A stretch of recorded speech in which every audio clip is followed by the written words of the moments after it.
What's going on, guys? K-Dub here with another episode of Crypto Zombie. Welcome back to the channel. Hope you're having a great day today. Now, having a look at what is going on with Bitcoin, what's interesting is we're seeing Bitcoin pump, and this is even after the fake ETF news. Now, we haven't gotten back up to the top of that ETF pump. That got us to about $30,500. But if we actually have a look right here, what you can see is that we actually have put in a short-term higher high, right? Now, of course, if we go way back, we still have this area up here that we need to clear, but you can see that we are distinctively still putting in this trend of higher highs right here thus far, right? And higher lows right here. Now, why exactly is this happening, considering the fact that we did have a ETF sort of fake news come out, right? It wasn't real. They didn't actually approve the ETF, but yet Bitcoin is still kind of pumping anyway. Do you think it's because people kind of woke up and realized, hey, it's not priced in, and there was that little sense of FOMO? Or is there something else? Because also what's interesting is we're seeing Bitcoin have this pump, and at the same time, we've had the S&P over here actually putting in 2 straight red days. So again, we're having that sort of disassociation between the S&P and Bitcoin, right? We're having that potential decoupling. Now, of course,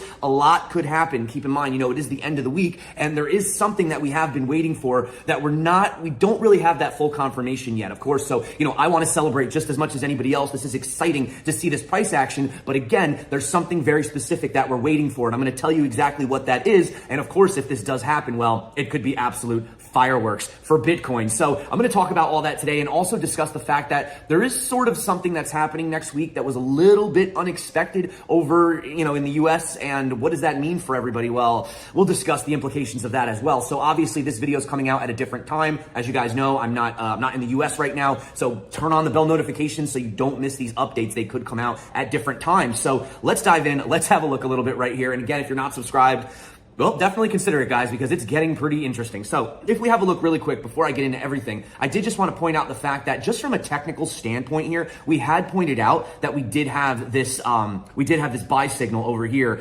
on the hash ribbon indicator, which has been accurate over 88% of the time, which is pretty good statistics when you're talking about trading and things like that. And obviously a lot of these Bollinger Bands, once they get to these really tight positions, they do tend to break to the upside. In fact, in both of these cases, they did break to the upside, and we have another Bollinger Band tightening happening right now, which is why we are expecting a potential violent move, right? So I do want to get into all that in just a bit. Again, very, very interesting how the stock market, S&P specifically, has been trading down. So, what is the deal right here? Well, obviously, as you can see, look at this interest just over the past 12 months for the Bitcoin spot ETF. And right here, I'm not even sure if I'm in the way over here. Obviously, this data is still not new, but I mean, you can see right here, we're down around 13, 9, 15, and boom, we just absolutely skyrocket. So this is some of the highest levels. And, we can go back even farther on this. We can go back to, 5 years of this for Bitcoin. And I mean, there's obviously no question about it. This is the most interested people have been for spot Bitcoin ETFs. And, there are some people out there that think that it's not going to be good for crypto and Bitcoin, but,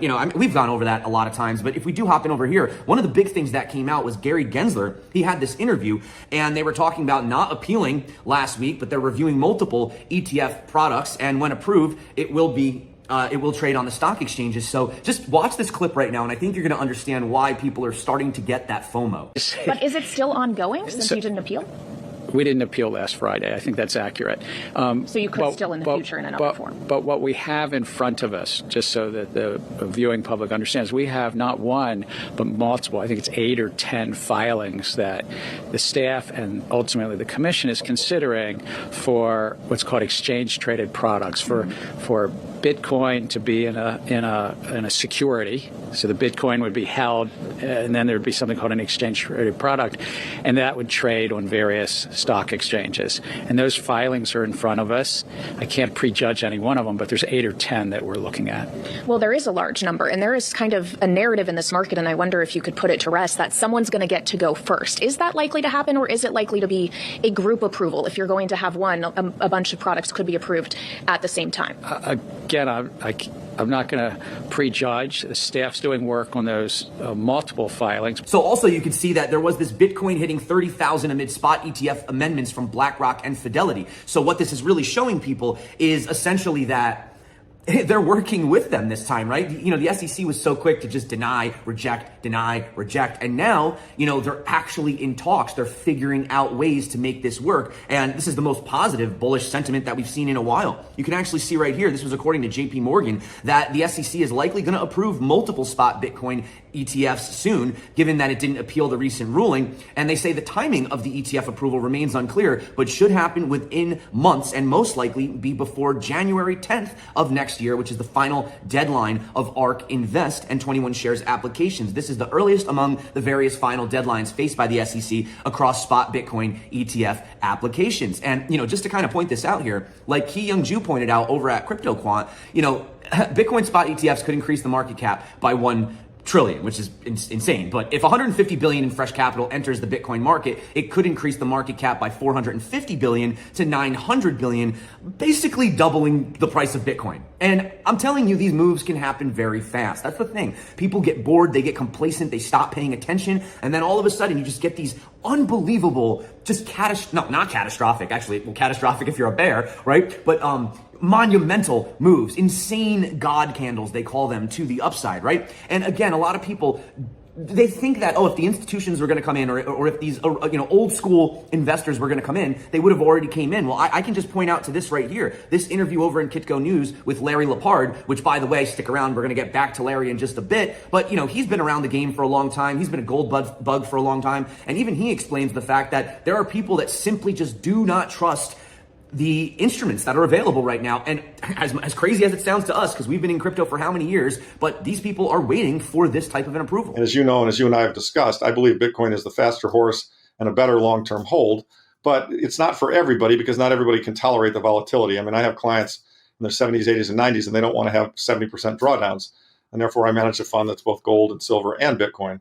But the point is that Bitcoin, you know, will get there and it will move, and it'll move hard.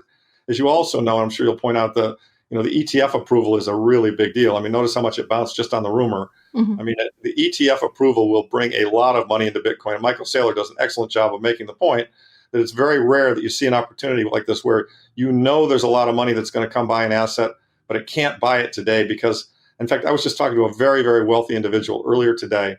And I said, have you bought Bitcoin? He goes, no, I know I should, and I really want to. But I don't want to get a Trezor. I don't want to do cold storage. I don't trust myself to manage the keys. I don't want to put it on an exchange. I'm just waiting for the ETF. And I thought, okay, yeah. And you know what? I think there are a lot of people who fall into that bucket. So, yeah.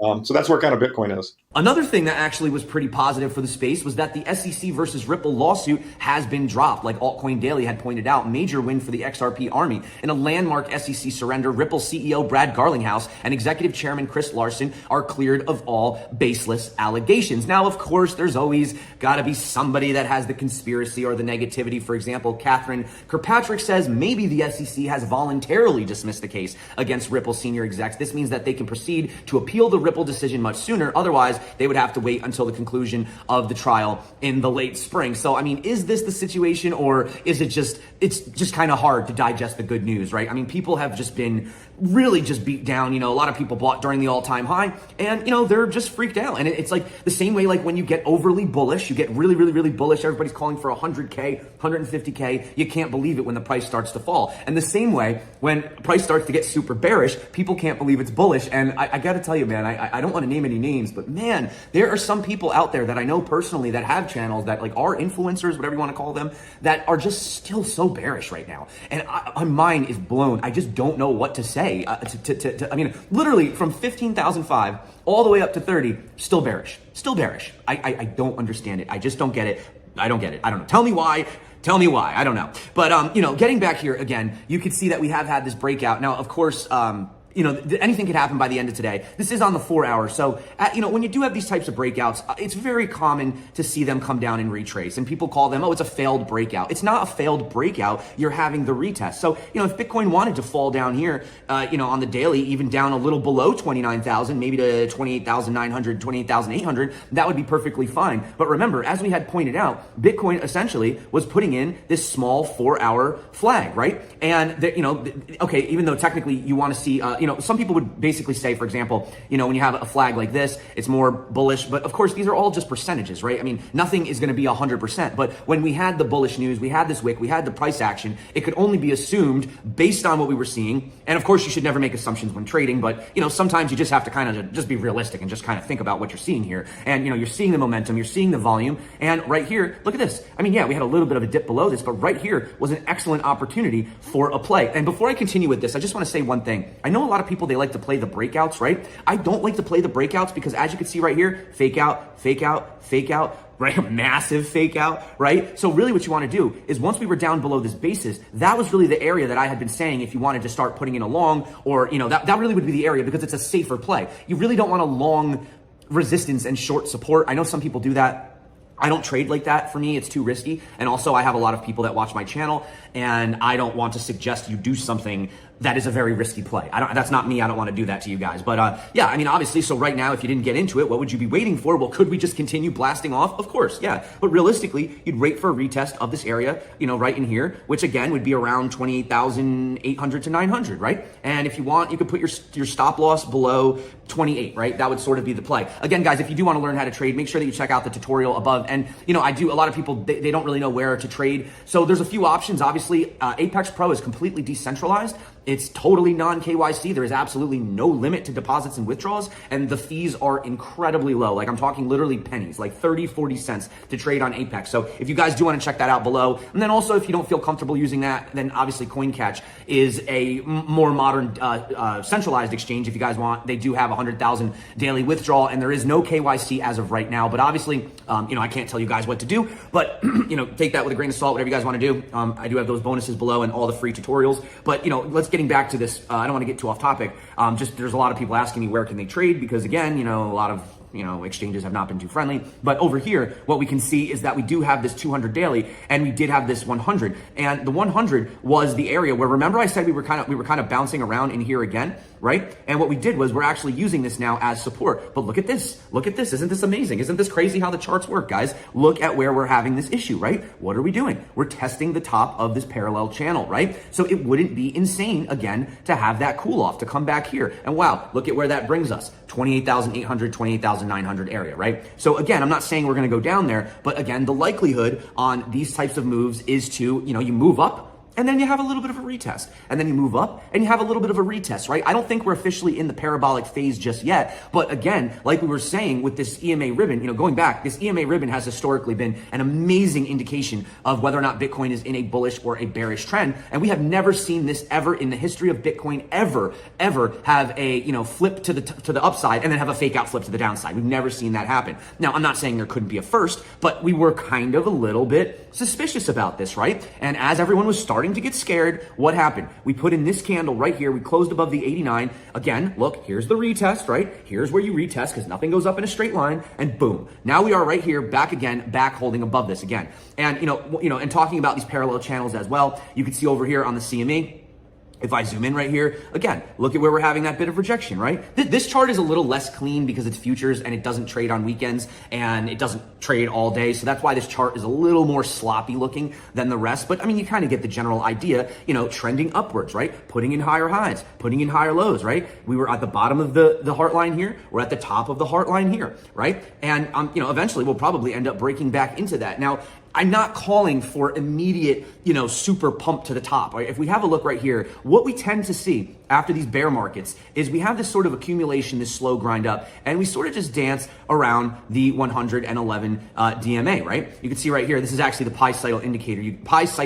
can get this over at Glassnode, which I do enjoy their charts from time to time. And, zooming in right here, as you guys can see, what are we doing? We're just kind of dancing around it, right? Sometimes it's resistance, sometimes it's support, but I wouldn't really expect to deviate too far off of this. The only really times that you really deviate really far is either when you're in a major bull trend, or something back here where you just have this crazy capitulation, or you have this black swan, or you have this FTX, right? And all of these things are usually related to the end of the markets or unexpected black swans, right? And then again, once you get up above it, well, you're definitely in bull territory. So you can see that we're dancing around, but we're not up to the 350, this purple line. So again, this is showing us that we're still quite early, but it is starting to favor the bulls. And the big kahuna over here, the one that I've really been looking at is essentially where we're having all of these like you can see right here. Look at where all of these lines intersected, right? This was major resistance right here. I mean, this should have theoretically been quite bad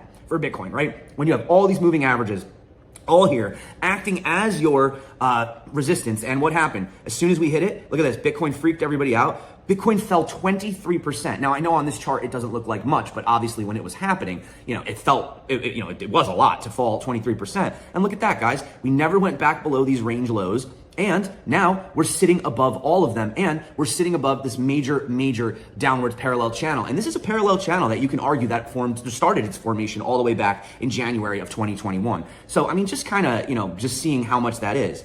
Coming out here, that's literally 1,015 days. So I don't know, do the math, divide that by 365 for years. But this is a very long time that we've been in this channel. And you can see right here, we are, of course, it's not official yet. The week is not over, but I'm telling you guys, if we have this bump and run, man, right here, we have this coming down, we had this holding us down as resistance. We can break and hold above this level, which this level, in case anyone is wondering, is 28,628. So of course we did say there was the possibility of a retest, but if we can hold above that level, then, coming down here, bouncing back up again, yeah, I mean, I would say that the nail in the coffin would be done for the bears. Again, market cipher, which is a great indicator. If you guys don't have market cipher, yes, you do have to pay for this indicator, but my God, it's such a good indicator, guys. I really like to look for the confluence between this and the traditional. I do have a link below, by the way, if you guys are interested. There are occasionally bonuses. I'm not sure if they have a bonus going on right now, but yeah, if you want, that link is below under indicators. But you can see that, we have a longer trend of this, anchor waves moving into trigger waves, and a shorter trend of the anchor waves on the trigger waves to the downside. So the longer trend, in my opinion, always takes over the smaller trend. And of course, we got this green dot, which I believe we've only had 4 in history. So, I mean, just kind of take that also with a grain of salt, but it tends to mark the bottom. It didn't mark the exact bottom here, but the bottom did come very soon from that point. And, holding our major trends upwards. Of course, the only thing that is, just a little concerning again, is you see this area that we're in right here. So we have this blue zone, but then we also have this area right here where we had a lot of buying. Every time we'd fall below it, we'd get bought up, we'd fall below it, we'd get bought up. And it was acting as our support for quite some time. And that level is sitting at roughly $29,367. So as you guys can see, we're just barely trying to break back into that again. Really, what you want to do, as far as just this very simple price level is concerned, if we do fall back down, whatever, I don't really know what we're going to do. I'm not like Nostradamus here. I'm just looking based on the trends, but we could bounce around. And if we came down here and had a beautiful retest of around this $32,941 area, then that is the point where I would say not only have the bears officially won, but at the same time, you're probably never going to see these levels again. And I hate to break it to you guys, you're probably not going to get that 25,000 or lower Bitcoin ever again. Going back to, is Bitcoin a flight to safety? Well, I do wanted to just kind of hop back over again. I told you we were going to come back over to our buddy, Lawrence Lepard. And, this is kind of what he feels is going on right now in the world. Does Bitcoin pass the safe haven test if this develops at a relatively fast pace? Are people going to go to Bitcoin in a very existential crisis, potentially for the economy, potentially for people? Is Bitcoin proven enough as a safe haven for this scenario that could unfold? It's a great question, and I think the answer is we don't know. But I think in general, I think the answer is yes. There's 2 other kind of knocks on it. One is that the governments are all going to outlaw it, or 2 that and if we lose electricity and the internet, it doesn't work. Well, if that's the case, we're back in the Stone Age, and I don't think the world is going to that place, and I don't think governments can stop it because it's really kind of robust in terms of its ability to thwart government attempts at grabbing and controlling it. So, but has it been in people's minds? Is it a safe haven? Well, in Bitcoiners' minds, it is. I mean, I think it's one of the safest assets out there, and it's also a lot easier to move and store. I mean, right. Try to take $1 billion worth of gold from point A to point B. That's not easy. You need a jet. With 12 words, you can hop on an airplane and go to any place in the world, and reestablish your Bitcoin wallet, and you've got your wealth. So, by the way, a lot of people in China were doing that in the early days of Bitcoin. It was being used for that because they had capital controls and they couldn't get out. So, as everybody knows, or most people who've listened to me know, I love them both. Okay. Gold is analog sound money, proven 5,000 years old. And, it was the best form of money that existed in the world until Bitcoin came along. And it is still less volatile than Bitcoin. And for some people, that's a real advantage. They don't want to ride the up and down cycles within Bitcoin. If you look at the actual characteristics of Bitcoin as money, and it is being adopted as money, in my opinion, it beats gold on just about every front. It's easier to store. It's easier to transfer. It's easier to verify.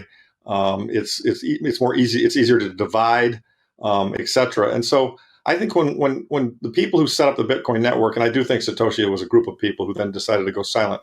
I think I've met a few of them actually, but wow, well, that's a conversation for another time. Yeah, we talk about that. When the Bitcoin network got developed, something important was developed, and sadly, a lot of gold people think all this crypto stuff is bullshit, and you know what? They're right. All crypto stuff is bullshit except Bitcoin, because what Bitcoin did, what that system does and did, is we created legitimate, provable digital scarcity. And before that time, that had never existed. So this is an invention. It's like when the Wright brothers created an airplane, they created a device that would allow human beings to go up in the air and travel. And, from the Wright brothers to, the Concorde, was a bunch of years, but it was amazing the developments that took place. And you might ask, well, why does digital scarcity matter?